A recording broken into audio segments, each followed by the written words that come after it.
December 1వ తారీఖు నుండి 10వ తారీఖు వరకు గోచార ఫలితాలు ద్వాదశ రాశుల వారికి ఎట్లా ఉంటాయి అనేటటువంటిది సశాస్త్రీయమైన పద్ధతిలో మాత్రమే మనం విశ్లేషించుకునేటటువంటి ప్రయత్నం చేద్దాము.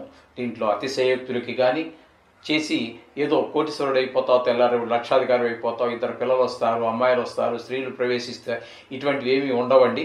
మేషరాశి వారికి జన్మంలోనే గురువు ఉన్నట్టుగా మనం ఫలితాలు చెప్పుకోవాల్సి ఉంటుంది. నిజానికి ద్వితీయంలో గురు సంచారం జరుగుతోంది. అయితే వక్రగతిలో జరుగుతున్న కారణంగా జన్మంలోనే గురువు ఉన్నట్టుగా మనం ఫలితాలు చెప్పుకోవాలి. జన్మంలో గురువు అంత శుభ ఫలితములను ఇవ్వజాలడు. అలాగే చతుర్థంలో కుజుని యొక్క సంచారం జరుగుతోంది.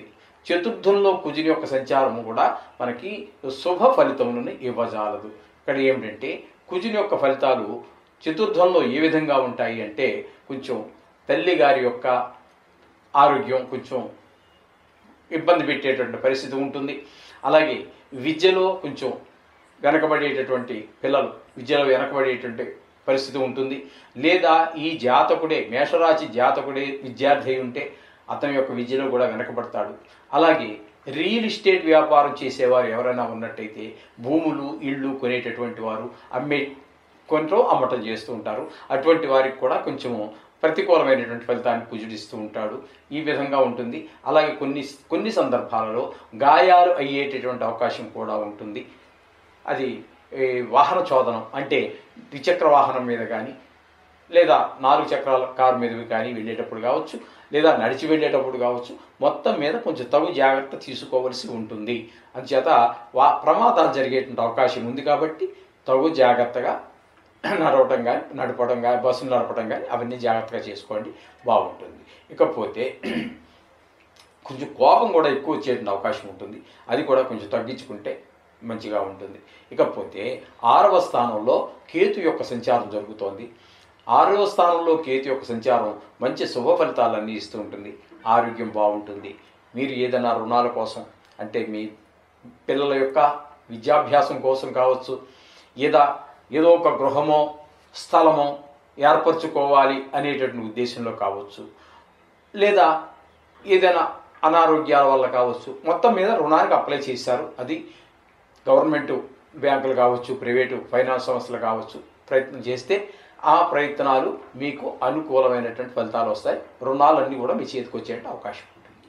కొంచెం ఆరోగ్యం అవి కూడా మనకి బాగుంటాయి. ఈ విధమైనటువంటి పరిసరాలన్నీ కూడా 6వ స్థానంలో కేతు వల్ల కలుగుతాయి. ఇకపోతే 8వ స్థానంలో రవి యొక్క సంచారం జరుగుతోంది. 8వ స్థానంలో రవి యొక్క సంచారం వల్ల కూడా మనకి అనుకూలమైనటువంటి ఫలితాలు అయితే రావండి. ఇక్కడ రవి యొక్క సంచారం 8వ స్థానంలో కొంచెం దుర్వార్తలు వినటం, కొంచెం పెద్ద కష్టం రావటము, అలాగే కొంచెం ధన నష్టం కలగటము, అలాగే కలహాలు రావటము, కొన్ని పరిస్థితుల్లో అవమానాలు పొందటము ఇత్యాది ఫలితాలన్నీ కూడా 8వ స్థానంలో కొంచెం అనారోగ్యాలు ఈ విధమైనవన్నీ కూడా మనకి 8వ స్థానంలో రవి యొక్క సంచారం వల్ల జరుగుతూ ఉంటాయి. బుధుడు కూడా 8వ స్థానంలోనే ఉన్నారు. కాబట్టి ఆయన వక్రగతిలో ఉన్న కారణంగా మనం 7వ స్థాన ఫలితాలను మనం చెప్పుకోవాల్సి ఉంటుంది. 7వ స్థాన ఫలితంలో గురువు ఉండటం మూలంగా మనకి కొంచెం ధనాదాయం బాగుంటుంది. అలాగే భార్యాభర్తల మధ్యన కొంచెం అన్యోన్య సహాయం ఉంటుంది. మనకి వారు సహాయ సహకారాలు అందిస్తూ ఉంటారు. అలాగే ఒక భాగస్వామ్యంలో కనుక మీరు ఏదో ఒకరితోటన్నా కలిసి ఒక వ్యాపారం చేస్తూ ఉన్నట్టయితే ఆ వ్యాపారంలో కూడా మీకు అనుకూలమైన ఫలితాలన్నీ ఉంటాయి.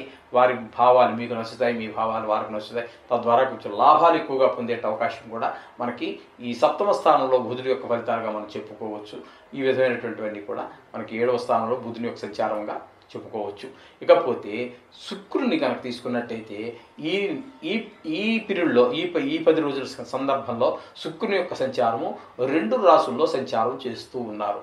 ఇక్కడ భాగ్యస్థానంలో ఒక 2 రోజులు, దశమ స్థానంలో ఒక 8 రోజులు మాత్రం ఆయన సంచారం చేస్తూ ఉన్నారు. శుక్ర భగవానుడు 9, 10 స్థానాలు 2 స్థానాలలోనూ కూడా శుక్రుని యొక్క సంచారము శుభ ఫలితములనే ఇస్తుంది. అయితే ఆ రెండింటికి కొంచెం వ్యత్యాసం ఉంటుంది. అక్కడ 2 రోజులే ఉంటాడు భాగ్యస్థానంలో ఉన్నప్పుడు అన్ని సౌకర్యాలు అన్నీ ఏర్పడుతూ ఉంటాయి. ఇక 10వ స్థానంలోకి వచ్చేటప్పుడు ఉద్యోగంలో ప్రమోషన్ రావటమో, లేదా ఇంక్రిమెంట్ పెరగటమో, లేదా మంచి పేరు రావటమో, అది ప్రైవేట్ సంస్థ కావచ్చు, ప్రభుత్వ సంస్థ కావచ్చు, ఏదైనా సరే మీకు అక్కడ అనుకూలమైన ఫలితాలు ఉంటాయి. అలాగే ఇక్కడ మీరు షేర్ మార్కెట్లో పెట్టుబడి పెట్టేటటువంటి వారికి మంచి కొంచెం లాభాలు వచ్చేటటువంటి అవకాశం ఉంటుంది. అలాగే లలిత కళల్లో ప్రవేశం ఉన్నట్టయితే మీకు అక్కడ కూడా మీకు సానుకూలమైనటువంటి స్పందన కనిపిస్తూ ఉంటుంది వాటి కళల ద్వారా. ఆ విధంగా టీవీ రంగంలో, సినిమా రంగంలో ఇట్లాంటి వాటిల్లో ఉన్నటువంటి వారికి అనుకూలమైన కాలంగా ఈ 10 రోజులు మనం చెప్పుకోవచ్చు శుక్రుని వలన. ఇకపోతే దశమ స్థానంలో, ఏకాదశ స్థానంలో మనకి ఈ శని యొక్క సంచారం జరుగుతోంది. ఏకాదశ స్థానంలో శని యొక్క సంచారం కూడా మనకి అద్భుతమైనటువంటి మంచి శుభ ఫలితాలన్నీ ఇస్తుంటే తద్వారా కొంచెం మంచి ఆదాయం పెరిగే అవకాశం ఉంటుంది. అలాగే అన్నగారులు ఎవరైనా ఉన్నట్టయితే వారి యొక్క సహాయ సహకారాలు కూడా అందుతాయి. డబ్బుల సంపాదన కూడా చాలా బాగుంటుంది. ఏదైనా ఒక వ్యవహారం కనుక మొదలుపెట్టినట్టయితే అందులో పూర్తిగా మీ నైపుణ్యం కనిపిస్తూ ఉంటుంది. ఈ విధంగా ఉంటుంది. అలాగే కొంచెం అలంకారాలను కూడా ప్రీతి కలిగేటువంటి అవకాశం ఉంటుంది లాభస్థానంలో శని యొక్క సంచారం వల్ల. ఈ విధమైన ఫలితాలు. వ్యయ స్థానంలో రాహు యొక్క సంచారం అంత శుభ ఫలితాలు ఇవ్వసాలదు. ఈ విధమైన ఫలితాలన్నీ కూడా ఈ కాలంలో ఇప్పుడు మనం చెప్పుకున్నట్టు నుంచి 1 నుంచి 10 వరకు ఉన్నటువంటి గోచార ఫలితాల్లో ఈ విధమైన ఫలితాలు మీకు కనబడతాయి. అయితే ముఖ్యంగా మనకి ఇక్కడ ఈ రాసుల వారికి అంటే మేషరాశి వారికి పర్వాలేదండి.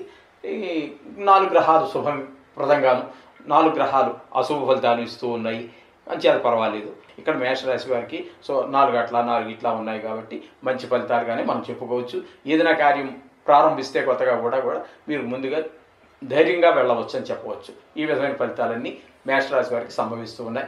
అయితే ప్రతికూలంగా ఉన్న గ్రహాల గురించి మనం చెప్పుకున్నట్టుగా నవగ్రహ సంబంధమైనటువంటి ఏదైనా సరే చేసుకోండి, మీకు శుభాలు కలుగుతాయి. అట్లాగే పోయినసారి కూడా మనం చెప్పుకున్నాము, చిన్న చిన్న గుడులకు సహాయం చేయండి. మనసా వాచ కర్మణ ఏ విధంగా చేసినప్పటికీ పర్వాలేదు, ఆర్థికంగా చేసినా పర్వాలేదు. వాటి మెయింటెనెన్స్ కూడా ఏదో భక్తుడికి కాస్త భక్తి ఎక్కువైపోయి అక్కడ దేవుడి కల్లో కనిపించే ఏదో గుడి కట్టమంటాడు, కట్టేస్తాడు అక్కడ వరకు అప్పో చేసి. ఆ తర్వాత దాన్ని దాని భారం మొయ్యటం అనేటువంటిది అతనికి అసాధ్యమైనటువంటి పనిగా ఉంటుంది. చాలా కష్టపడుతూ ఉంటారు. అటువంటి గుళ్ళకి మీరు ఏదో మీకు తోచినంత సాయం చేయండి. భరించగలిగితే మొత్తం భరించండి. మీ శక్తి మేరకు ఆ గుడిని ఉద్ధరించడానికి ప్రయత్నం చేయండి. మనకు సనాతన ధర్మాన్ని నిలబెట్టిన వాళ్ళు అవుతారు. అలాగే ఈ నవగ్రహాల యొక్క దుష్ఫలితాలు పోవటమే కాకుండా మీరు మంచిగా మోక్షాన్ని పొందడానికి కూడా మంచి మార్గం సుగమం అవుతుంది. ఇది గమనించి చేస్తారని ఆశిస్తూ ఉన్నాను. శుభం భూయాత్.